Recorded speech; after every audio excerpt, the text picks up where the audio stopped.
नमस्कार प्यारे साथियों, मैं कुमार मुन्ना आप सभी को स्वागत करता हूं KMGS ग्लोबल क्लासेस में। तो आज हम देखेंगे भारतीय संविधान के बारे में, कुछ महत्वपूर्ण अनुच्छेद के बारे में देखेंगे। ठीक है, तो हमारा आज का टॉपिक है भारतीय संविधान के महत्वपूर्ण अनुच्छेद, जो कि किसी भी परीक्षा में इससे क्वेश्चन जरूर आता है। ठीक है, तो देखेंगे आज का पहला क्वेश्चन क्या है। तो आज का हमारा पहला क्वेश्चन है, किसी कारखाने में बाल श्रम आदि का निषेध किस अनुच्छेद में है। तो इसका सही आंसर क्या होगा, 24। अनुच्छेद 24 में कहा गया है कि किसी भी कारखाने, जोखिम भरे कारखाने में किसी बालक से काम नहीं कराया जाएगा। यह किस अनुच्छेद में कहा गया है, तो अनुच्छेद 24 में कहा गया है। किस अनुच्छेद में कहा गया है, अनुच्छेद 24 में कहा गया है कि कोई भी बालक से जोखिम भरा कार्य नहीं कराया जाएगा किसी भी कारखाने में। अब देखेंगे दूसरा क्वेश्चन, अंतःकरण की ओर धर्म के अवैध रूप से मानना, यानी अपना धर्म मान सकते हैं किस अनुच्छेद के तहत। तो इसका सही आंसर होगा अनुच्छेद 25 के तहत। इसमें कोई बाधा नहीं होगा, अब यानी कोई बाधा नहीं होगा, रोक टोक नहीं होगा। जो भी कोई धर्म अपना मानना चाहता है वो अपना धर्म मान सकता है। किस अनुच्छेद के तहत, 25, अनुच्छेद 25 के तहत वो अपना धर्म मान सकता है, कोई भी धर्म मान सकता है। ठीक है, आगे देखेंगे क्वेश्चन नंबर 3 क्या है। तो इसमें यह कहा गया है, अल्पसंख्यक वर्गों के हितों के संरक्षण किस अनुच्छेद में कहा गया है। तो अनुच्छेद 29 में कहा गया है। किस अनुच्छेद में कहा गया है, अनुच्छेद 29 में कहा गया है। फिर से देखेंगे इसे, अल्पसंख्यक वर्गों के हितों का संरक्षण।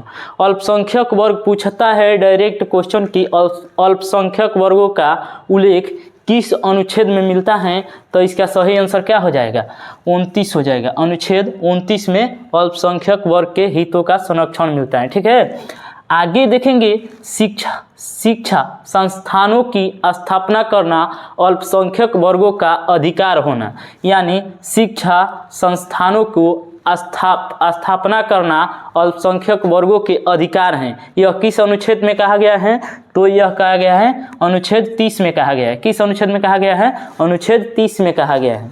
अब देखेंगे आगे, राज्य के नीति निर्देशक तत्व की परिभाषा। राज्य के नीति निर्देशक तत्व की परिभाषा किस अनुच्छेद में बताया गया है या मिलता है। तो ये हो जाएगा अनुच्छेद 36 में। किस में हो जाएगा, 36 में। अनुच्छेद 36 में किसका उल्लेख मिलता है, राज्य के नीति निर्देशक की परिभाषा।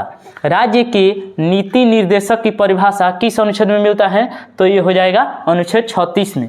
अब देखेंगे, समान न्याय और निःशुल्क विधि सहायता किस अनुच्छेद में मिलता है। इसे मोस्ट VVI क्वेश्चन के रूप में याद कीजिएगा, क्योंकि यह क्वेश्चन में हाईलाइटेड क्वेश्चन हो गया है, जो कि कोई भी परीक्षा, वनडे वाला कोई भी परीक्षा में यह पूछता है। जरूरी है यह कि पूछ सकता है आगे आने वाले परीक्षा में भी, क्योंकि यह बार बार पूछता है किसी भी वनडे परीक्षा में। ठीक है, सामान्य न्याय और निःशुल्क विधि सहायता किस अनुच्छेद में बताया गया है, तो अनुच्छेद 39 में बताया गया है। किस में बताया गया है, अनुच्छेद 39 में बताया गया है। अब देखेंगे एक और VVI क्वेश्चन, ग्राम पंचायत का उल्लेख। डायरेक्ट क्वेश्चन पूछता है, ग्राम पंचायत का उल्लेख किस अनुच्छेद में मिलता है। तो ये हो जाएगा अनुच्छेद 40 में। किस में हो जाएगा, अनुच्छेद 40 में हो जाएगा। ग्राम पंचायत का उल्लेख किस अनुच्छेद में मिलता है, तो अनुच्छेद 40 में मिलता है। अब देखेंगे, कुछ दशाओं में काम, शिक्षा, लोक सहायता पाने का अधिकार किस अनुच्छेद में है। किस अनुच्छेद में है, तो 41 में है। किस अनुच्छेद में है, 41 में है। अब देखेंगे, काम की न्याय संगत और मनोचित दशा। काम की न्याय संगत और मनोचित दशा किस अनुच्छेद में बताया गया है। किस अनुच्छेद में बताया गया है, तो ये हो जाएगा 42। काम की न्याय संगत और मनोचित दशा किस अनुच्छेद में बताया गया है, तो ये हो जाएगा 42, अनुच्छेद 42।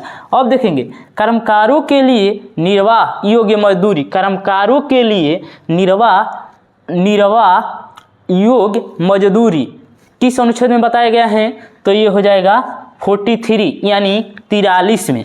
ठीक है, कर्मकारों के लिए निर्वाह योग्य मजदूरी आदि किस अनुच्छेद में उल्लेख मिलता है, तो ये मिलेगा अनुच्छेद 43 में। अब देखेंगे नागरिक के लिए एक समान सिविल संहिता, एक समान सिविल संहिता किस अनुच्छेद में मिलता है, तो ये हो जाएगा 44। इसे याद रखने के लिए कोई भी चीज़ तभी समान होगा जब उसे बराबर भाग में बांटा जाए या रहता है। तो यहाँ पर 4 दोनों 4 मिलकर क्या बना है 44, दोनों 4 और 4 क्या है आपस में समान है। तो समान सिविल संहिता पूछेगा डायरेक्ट क्वेश्चन, तो इससे याद रखने के लिए 4 से क्या होगा समान सिविल संहिता किस में हो जाएगा 44, यानी 4 और 4 क्या है आपस में समान है। ठीक है, इसको याद रखने के लिए एक ट्रिक के रूप में आप नोट कीजिएगा। अब देखेंगे बालकों के लिए निःशुल्क और अनिवार्य शिक्षा का उपबंध, बालकों के लिए निःशुल्क और अनिवार्य शिक्षा का उपबंध किस अनुच्छेद में कहा गया है, तो ये कहा गया है अनुच्छेद 45 में। किस अनुच्छेद में कहा गया है, अनुच्छेद 45 में कहा गया है। फिर से देखेंगे एक बार शुरू से, किसी कारखाना में बालक को काम नहीं कराया जाएगा जोखिम भरा, वो हो जाएगा अनुच्छेद 24 में। अब देखेंगे अंतःकरण यानी कोई भी व्यक्ति अपना धर्म मान सकता है किस अनुच्छेद के तहत 25 के तहत। अब देखेंगे अल्पसंख्यक वर्गों के हितों का संरक्षण किस अनुच्छेद में कहा गया है, तो ये कहा गया है 29 में। किस अनुच्छेद में कहा गया है, ये 29 अनुच्छेद में कहा गया है। अब देखेंगे शिक्षा संस्थानों की स्थापना, माने अल्पसंख्यक वर्ग के लोग शिक्षा संस्थान की स्थापना कर सकते हैं किस अनुच्छेद के तहत, तो ये हो जाएगा 30 के तहत, अनुच्छेद 30 के तहत। राज्य के नीति निर्देशक की परिभाषा किस अनुच्छेद में कहा गया है, तो ये हो जाएगा अनुच्छेद 36 में।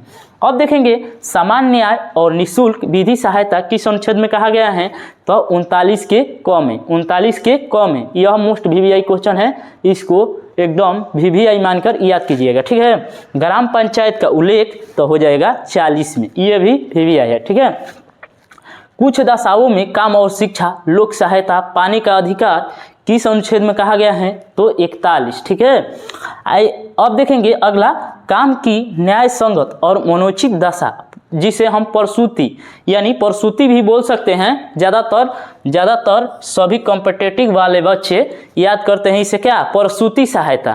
प्रसूति सहायता किस में है, तो हो जाएगा अनुच्छेद 42 में। अब देखेंगे कर्मकारों के लिए निर्वाह योग्य मजदूरी, माने कोई भी कार्य करने के लिए निर्वाह योग्य मजदूरी, यह किस अनुच्छेद में कहा गया है, अनुच्छेद 43 में। और समान सिविल संहिता हम आपको बताए ट्रिक के थ्रू कि 4 समान है, तो यह क्या हो जाएगा, समान सिविल संहिता के अंतर्गत आएगा अनुच्छेद 44 में। ठीक है, अब बालकों के लिए निःशुल्क और अनिवार्य शिक्षा का उपबंध अनुच्छेद किस में है, 45। तो जो भी आज था मेरा सेशन, जो कि परीक्षा की दृष्टि से अति महत्वपूर्ण था, फिर अब लेकर आएंगे जो भी पीछे VVI अनुच्छेद छूटा है उसके लिए हम अलग से वीडियो बनाएंगे, जो कि आपके परीक्षा में एक क्वेश्चन इससे या 2 क्वेश्चन जरूर फंसेगा। ठीक है, तो अब एंड करते हैं अपने क्लास को, मिलेंगे अगले वीडियो में। तब के लिए लव यू, थैंक यू, जय हिंद।